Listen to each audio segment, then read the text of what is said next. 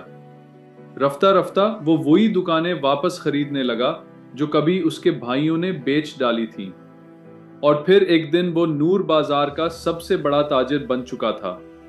اب جو کبھی کہا کرتا تھا میرے پاس وقت نہیں، اس کے پاس نہ وقت رہا نہ عزت۔ لیکن عبد الرحمن اس نے ہر دکاندار کو، ہر گاہک کو یہی کہا، محنت وہ خزانہ ہے جو کبھی ختم نہیں ہوتا، اور ماں باپ کی دعا وہ پیرا ہے جس سے تقدیر بھی جھک جاتی ہے۔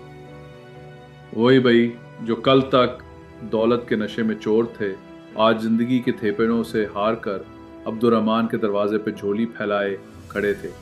جن ہاتھوں نے کبھی غرور سے باپ کی خدمت سے انکار کیا تھا، آج وہی ہاتھ مدد کی بھیک مانگ رہے تھے۔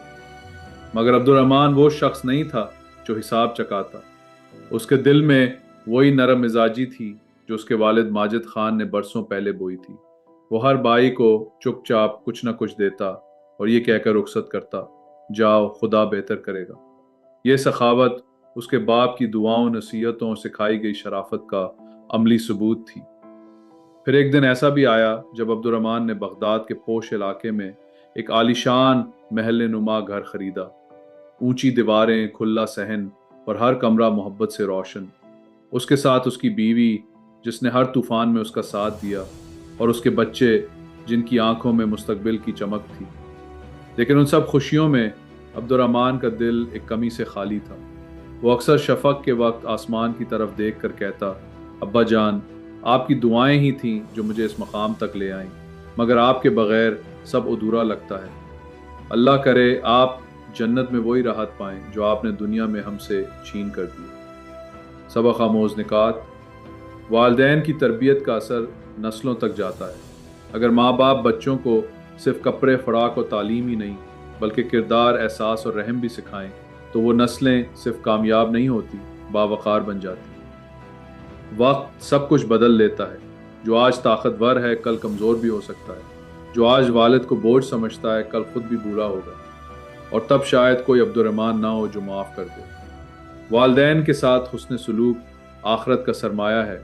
جس بیٹے نے والد کے قدم دباتے وقت دل میں غرور نہیں رکھا، اس کی تقدیر خود اس کے قدم چومتی ہے۔ جو باپ کی آنکھوں کا آنسو پوچھتا ہے، اسے وقت کبھی رونے نہیں دیتا۔ اگر آپ کو یہ نصیحت سے بھرپور کہانی پسند آئی ہو اور آپ مزید ایسی کہانیاں سننا چاہتے ہوں جو صرف کہی نہیں جاتی بلکہ زندگی بدل دیتی ہیں، تو فالو اور سبسکرائب دا حلال ٹی وی چینل، کیونکہ یہ صرف چینل نہیں، یہ احساس کا قافلہ ہے۔ ویڈیو کو لائک کریں، دوستوں سے شیئر کریں، اور کامنٹس میں ضرور بتائیں کہ اس کہانی نے آپ کے دل کے کون سے کونے کو ویڈیو کو لائک کریں، دوستوں سے شیئر کریں، اور کامنٹس میں ضرور بتائیں کہ اس کہانی نے آپ کے دل کے کون سے کونے کو چھوا۔